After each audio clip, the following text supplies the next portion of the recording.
button kill switch. Good. Yeah! We know the kill switch works. Coming up, the prototypers bring thought control into the real world with the classic psychic spoon bending trick. Your powers are strong. And later, the final test for our road rage-proof cars draws quite a crowd. But will Mother Nature let them down? Downpours and electronics do not mix.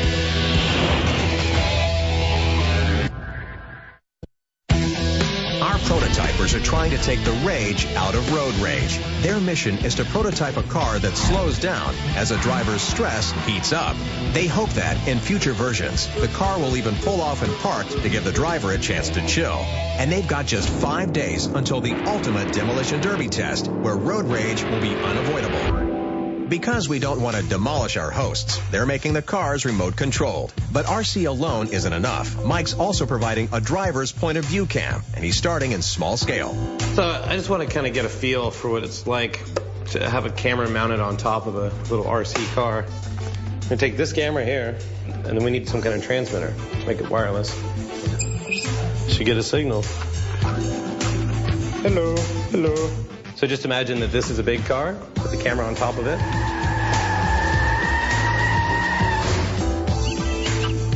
With the camera sending a clear signal, later that day, Mike puts the finishing touches on his cockpit design. Monitors that will receive video from the cameras, giving the drivers a heads-up display. Joe drops by, and Mike takes a minute to show off the completed cockpits. Is this all right, you think? Yeah, it's awesome. You stoked? Joe's impressed with the pods, but there's more to this visit than ego massage. Joe needs to work out how best to display the biofeedback information on screen. Heart rate, galvanic skin response, maximum acceleration, and then the emotive headset status of some sort. I just love the look of the pod, but it's not just aesthetics. These pods actually put you into a pseudo car. With a thumbs up from Joe, Mike's job is almost done. But the same can't be said for Zaz. Until now, the emotive headset has only been used to move objects on a computer screen. But Zaz has created a test to see if the thought-reading headset can be used to move a real object, a variation on the classic psychic spoon-bending trick. Here's how this test is going to work. I'm going to be concentrating with the emotive controller to push that cube on the screen.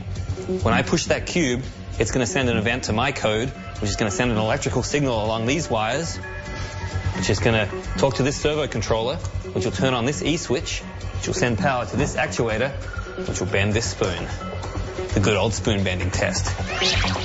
But if this test fails, there will be no way Joe and Zaz can use the headset as part of the control system. Enable power. All right, you're good to go. All right, spoon, prepare to get bent. The headset is picking up electrical signals from Zaz's brain that are fed into the computer. And when he calms himself enough and concentrates, the computer triggers a motor that pulls down a wire, bending the spoon. That spoon looks bent. Yuri Geller, eat your heart out. Your powers are strong. Spoon conquered. The force is indeed strong in this one. The spoon bends easily, furthering hope that the thought-powered headset will control the car's transmissions. This spoon test was really cool because it actually proved that we can use this emotive headset, which is designed for a virtual world, to control a physical object. The next morning, Joe and Zaz head to the warehouse for the first integration test. Before they add in the mind and biofeedback controls, they must first combine their programmed driving system with Terry's full-size RC car. And this is where things could turn nasty. Toy cars are one thing, but this real car carries over a ton of potential carnage. We're here in the workshop for the first day of integration with the real cars and Zaz and Mike control system. Oh yeah, this is going to be fun. We need to make sure that our system can control 4 separate aspects of the car. Channel 1 is going to be throttle. Channel 2 is the steering. Channel 3 is the shifter. And Channel 4 will be the brake. In theory, it's not very difficult, similar to what Zaz and I had already done with our little RC car test. In practice, there's a lot of moving parts, a huge car. This is the first time everything's come together, so there might be problems. Hopefully not. I'm going to go left. It's maxed out. Perfect. Today is a very important day in the sense that it's kind of a do or die. If their interface does not control this car, it's kind of back to the drawing board. We're ready for integration. Let's drive some cars. Oh.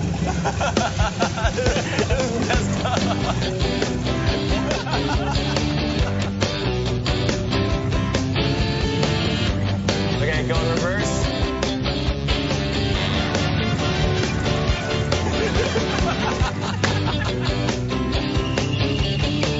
When it pointed at you, it was terrifying. Like it was some kind of weird autonomous robot beast. I was really nervous to take control of that car. It really puts in perspective how dangerous automobiles are. Joe plays video games. I don't know if he knows how to drive a real car. I'm like totally freaked out. So I'm up high with the emergency off switch. Today felt like a really big step forward, but in reality, we still need to incorporate the biofeedback, so there's still a lot of work that needs to be done. And the success of that work often relies on the skills of one very special prototyper, as Joe shows us in an inside look at computer coding. Right now, Zaz is coding. It might look like he's just playing around on the keyboard, but he's actually writing specialized programs that are going to tie all of these different parts of the build together. It's pretty complicated stuff.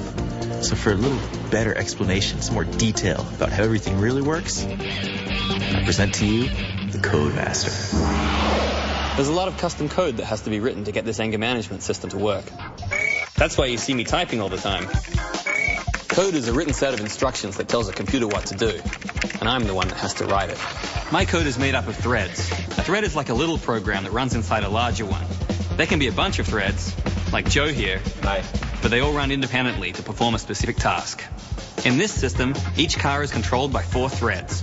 A game controller thread, which takes data from the steering wheel and pedals. A biopack thread, which reads the driver's heart rate and perspiration level to regulate the car's performance. An emotive, or mind control thread, which controls the car's transmission. And a car controller thread. So let's say the